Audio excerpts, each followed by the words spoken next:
Et un jour, la police est venue me chercher à mon travail, de nouveau. On m'a ramené chez Madame Gaborio pour faire ma valise. Et ma petite cousine, mon petit cousin et moi, nous avons été de nouveau emmenés au camp de Poitiers. En quelle année ça? C'était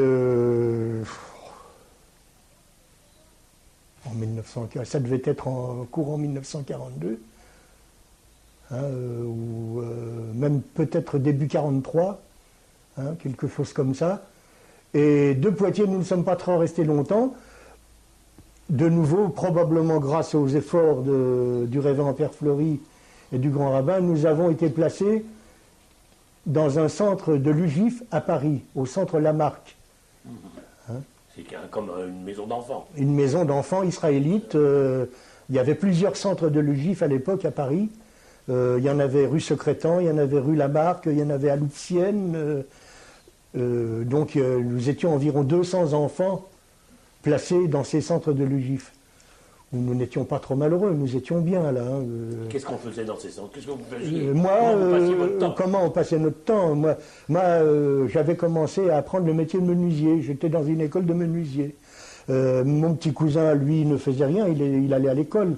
Ma petite cousine, je ne me rappelle plus trop ce qu'elle faisait, elle ne faisait rien non plus. Elle œuvrait certainement pour le centre, pour assumer la vie quotidienne dans le centre.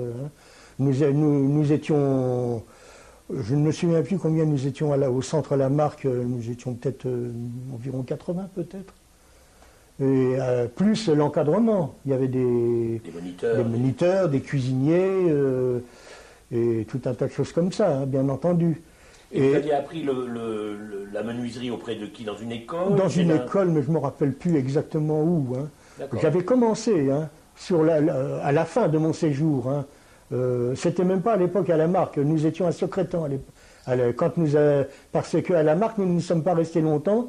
Il y a eu un gros bombardement qui a eu lieu sur les bouts de Chaumont, où il y a des bombes qui sont tombées au pied du Sacré-Cœur à l'époque. Et une bombe est tombée dans la rue du Chevalier de la Barre, c'est-à-dire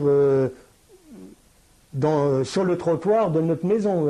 La bombe aurait très bien pu tomber sur ce centre. Vous savez comment c'est des bombes égarées. Et nous avons subi ce bombardement, nous étions dans les caves à l'époque. Et le centre étant inutilisable, il y a heureusement, qu'est-ce que je dis malheureusement, heureusement il n'y a eu aucun blessé parmi les enfants. Je me souviens même avoir été projeté, une fenêtre par le souffle de la déflagration a été arrachée, et j'ai été projeté sur un berceau où il y avait des petits bébés. Je me suis retrouvé sur leur berceau, mais ça s'est bien passé, nous n'avons pas été blessés, il n'y a eu aucun blessé.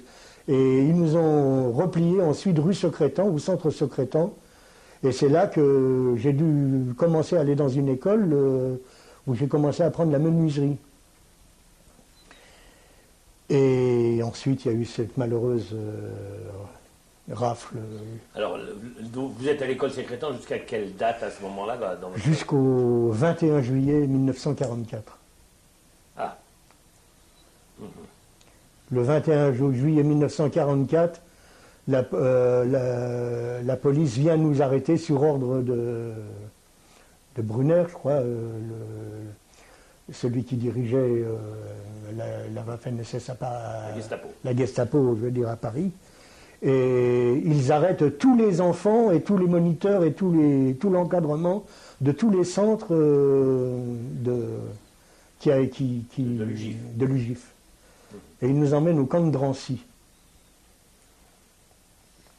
Et à Drancy, vous y êtes quand, à peu près? Du 21 au 31 juillet. Et le 31, nous partons pour une destination inconnue. On vous met dans les wagons? On nous met dans des wagons plombés et nous partons pour Auschwitz.